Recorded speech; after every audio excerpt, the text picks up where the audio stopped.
I know. I'm just looking to make sure that we are live on Facebook. Oh, there's the live thing. Okay, we're here. Good morning, everybody. Oh, I took my Band-Aid off. Well, sort of. I still sleep with it. Anyway, good morning. Welcome to day 5. I'm so excited. Anyway, this has been a great, great challenge. I really appreciate all. Oh, microphone. Shall we begin again? Good morning, everybody. Welcome to day 5. After all this work all week, I bet you thought, oh, this is just going to be, just fluffy stuff and not a whole lot going on, not a lot of action, not a lot of activity. And from what I understand, you guys were a little bit blown away, which makes me absolutely ecstatic. Absolutely ecstatic. I say challenge number 1, absolute raging success. So thank you all so very much. That being said, like I had said in the beginning, I'm always open to receiving feedback. And so in that vein of continuous improvement, one of the things I like to do with people who participate in my webinars and my events and those kinds of things is I do like to ask that you will complete a very quick, I think it's 5 questions, a quick little survey for me, just to let me know what you thought I should keep, what I should stop, and what I should start. So keep, stop, start is an excellent activity to really look at something and evaluate what was good about it, what was okay about it without needing change, and what really didn't work, so that you can actually inspire new action. Inspired action again. I'm really about this inspired action, aren't I? Speaking of inspired action, hello, I don't know who this is. Oh, there's Carolyn. Hi, Carolyn. Nice to see you.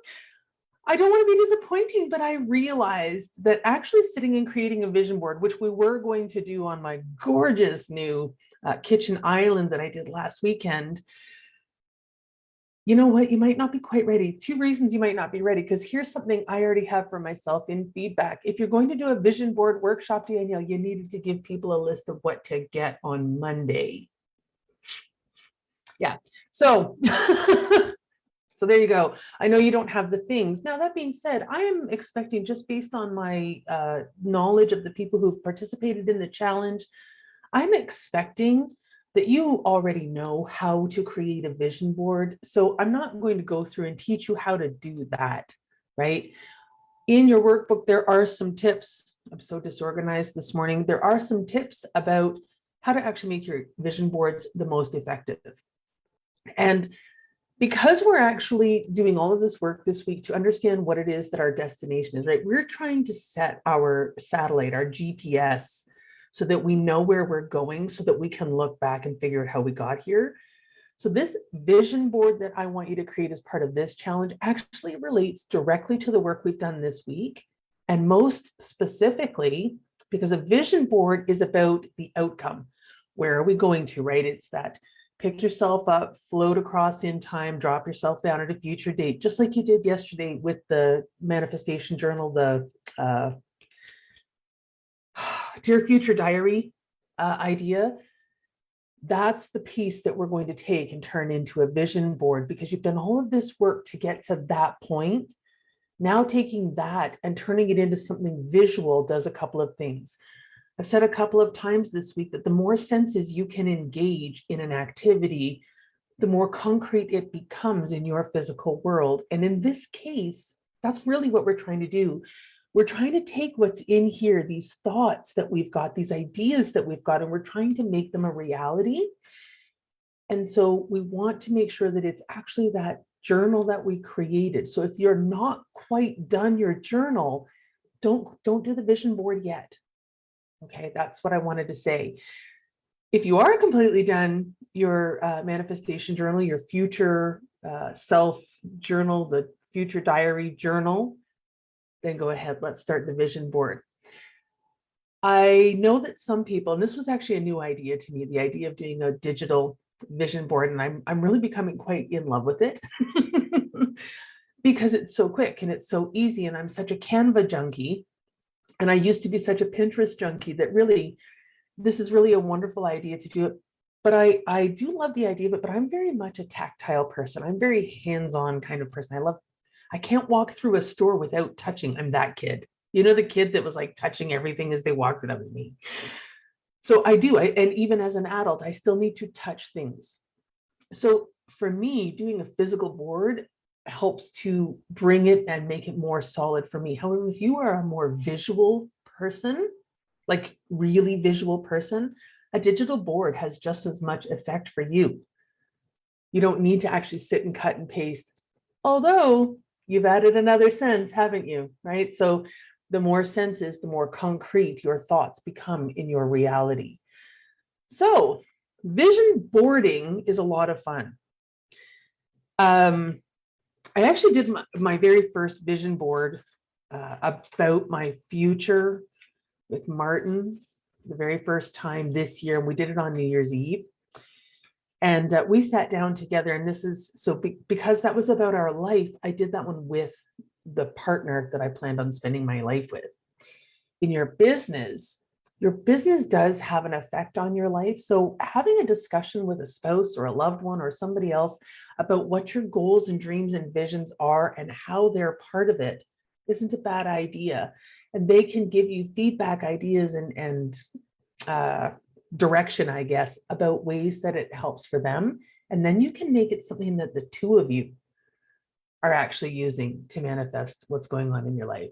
You like the tactile as well, Carolyn? Yeah, I figured you would be. You and I are a lot alike. So step number one in creating a vision board is to get really clear about what it is that you want. Just going and finding pretty pictures that are nice to look at is not the purpose of a vision board. We want the pictures and the words and all of the things that we choose for our vision board to have real meaning, deep meaning for us.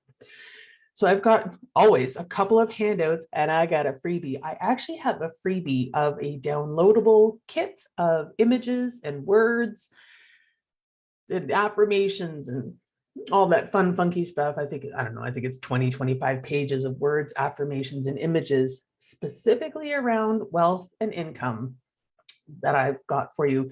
And that's your freebie for today. I hope you enjoy it. Obviously, the theme of it won't be for everybody, and that's okay. That's absolutely okay. But you have permission to use it. And if you really wanted to give it to somebody else, I suppose you could. I've paid for it. So it's not as though, it's not owned. Sharing it around is not going to be a problem in my book. It's paid for. So one of the things that I like to do now, you may not know this about me, but I, in a past life, and I don't mean like past life regression, I mean earlier in this life, 2007, I opened a business. It had been a lifelong dream of mine to open this business, and I called it Dopey Kid Originals. And Dopey Kid is a nickname that my pop gave me, and my pop is absolutely one of the single most important people that's ever influenced my life. And I was the first grandchild, and my mother was 16, and my father was, I think, 18, and they were highly Catholic, and they were forced to get married and all of this stuff. But my grandparents absolutely adored me. And when I was born, I guess they identified quickly I'd be smart.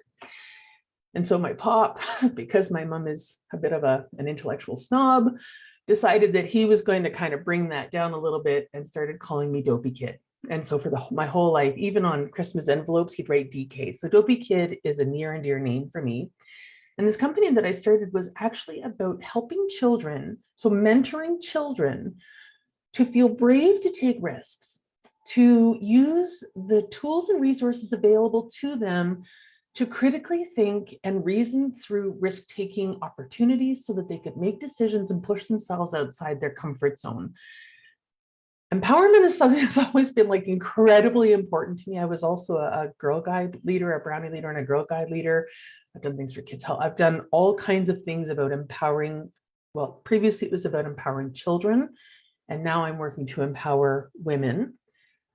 But these things are all centered around art and creativity, because it's in this artistic place, there's no judgment. And that's the beautiful thing about using an artistic, creative process to bring your things to life, to think through your thoughts, to feel through your feelings.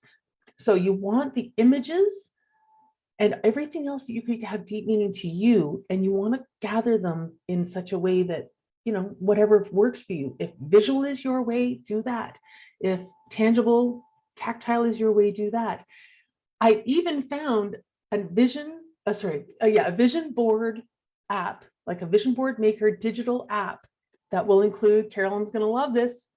Ready, Carolyn? You know what's going to include? Sound. So you can actually include your voice in this. So imagine having a vision board that actually had your own voice telling you your affirmations. I got to try this thing. I'm so excited about it. So it's in the handout that I'm going to give a link to that. We've also got these downloadable things, but here's what I wanted to say to you. Most pictures that we cut out, right? Obviously, this is part of my future vision. Oh yeah, campfires, wilderness. Yes, please. Yes, yes, please. Most of the pictures we cut out are rectangular. Do they have to be? No. No. Why can't you cut out a picture in a heart shape? And did you like that little one? Heart shaped pond, heart shaped picture. Anyway, I'm goofy that way. But if you wanted to cut out a word, why couldn't you cut it out like this and actually? So if you are a cutter and paster like I am, I do love to cut and paste. I've been doing it for lots and lots of years. There's no reason you have to do linear. If you're a linear thinker, I understand why that makes sense for you. But if you're not, there's no rules here. And this is the beautiful thing about doing a vision board. There's no rules, not around the creative part of the process. The only thing that would be considered a rule is make it meaningful for you.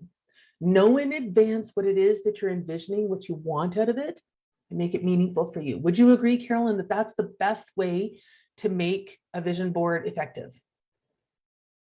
Creativity rocks. I agree. So let's see. So what I want to suggest, you want to also have a variety of words that have meaning for you. So if you can find the word make consistent money, then that's even better. But these ones are actually all pictures that came out of websites, that came out of this one. I think might have been a magazine. That one was the magazine. So just to do something with Cobb on the inside walls. But there's lots and lots of different ways and places that you can find images. Images are designed to actually evoke an emotional response from you. So those are the kinds of images you want to grab, the ones that evoke the same emotional response that you're creating when you're having the vision in the future diary journal. Does that make sense? So specifically looking for images, words that light you up. So if at any time you look at an image, you're like, don't use it. Don't use it. Use one instead that makes you feel good. So when I pulled this one out, most people would look at a picture like this and go, what the hell's that? But it's deep meaning for Martin and I. This is actually the property we want to buy. Right? So this is the actual piece of property on a Google Earth view, including the area parameters of it drawn in on Google Earth, so that we can have that deeper vision of it. The other important thing, and really actually the most important thing about a vision board, is that you use it, that you actually put it in a place that you can see it. Vision, visual, see. I don't mean to be silly, but it's about seeing it. So one idea is to put it on your wall in your office. You work in wherever your workspace is, because this is a vision board about your consistent income in your business. Having it in a place where you are doing business makes a lot of sense. What about taking a photograph of it and putting it up as your desktop background? That's kind of a cool idea. What about making it the lock screen on your phone, and so that every time you need to open your phone, there it is?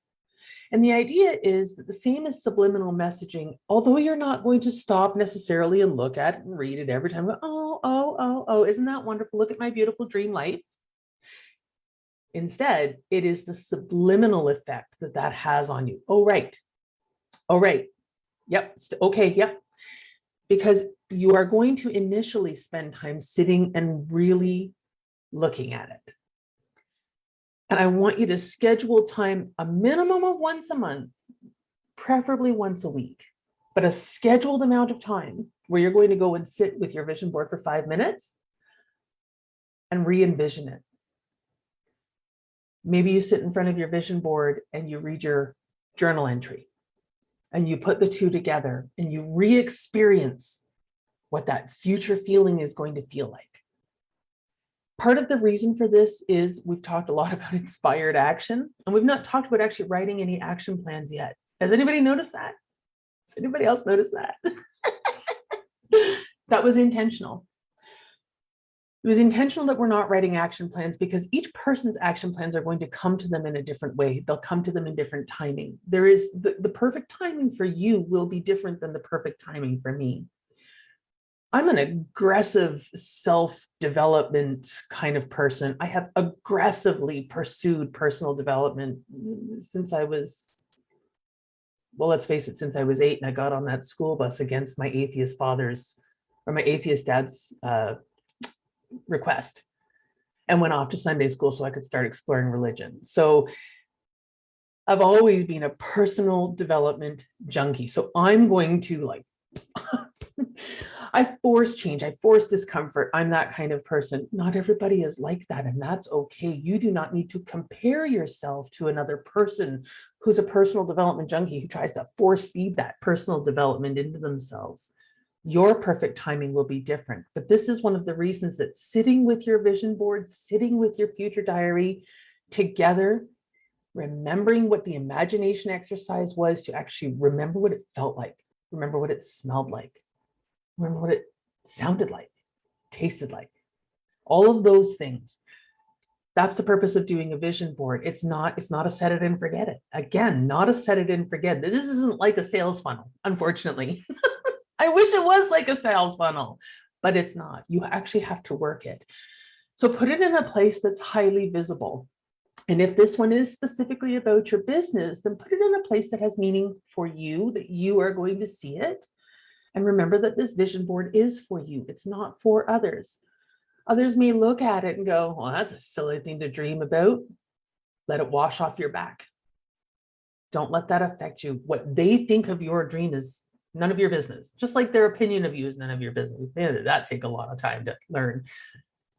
This is about you. This is a private experience for you. If you want to share it with others, by all means do that, but you are not obligated to do that. These are personal, private practices to help us get into alignment and figure out where we want to go with our life and how we're going to get there. So vision boards are a fun and creative way to do that because they stimulate a lot more senses in your body.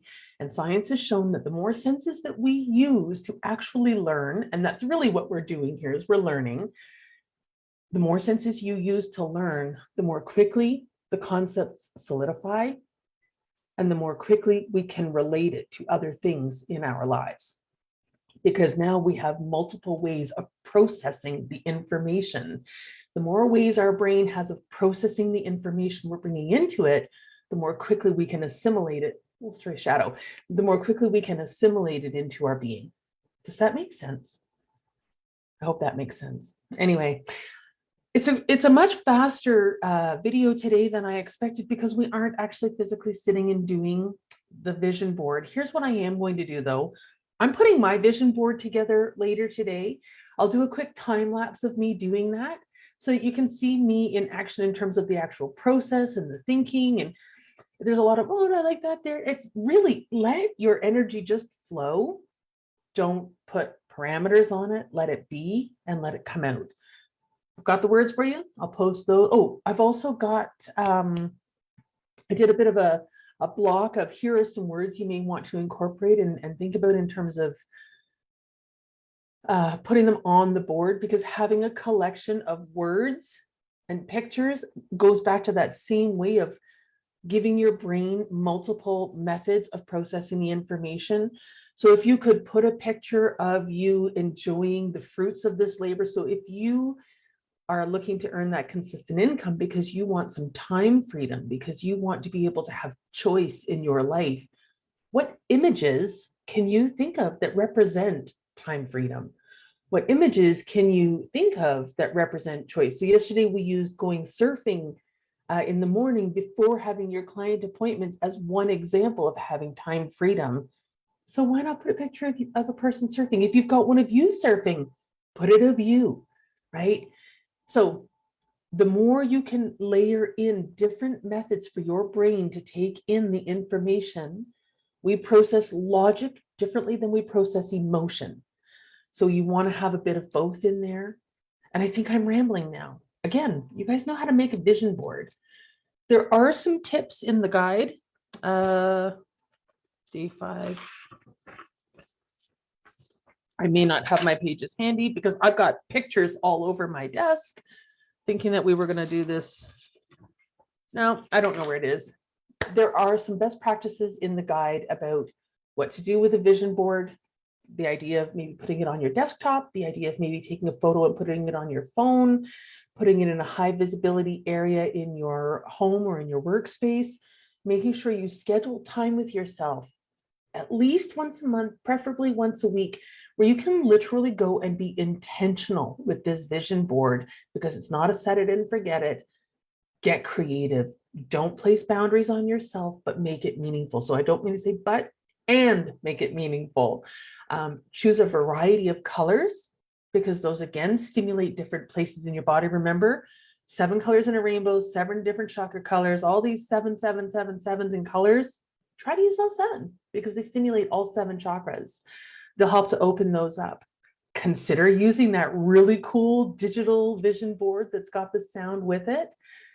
Absolutely have, if you've got your written affirmations, try to include the ones that have the most meaning for you. Try to include those on the vision board so that, again, you're getting that repetition.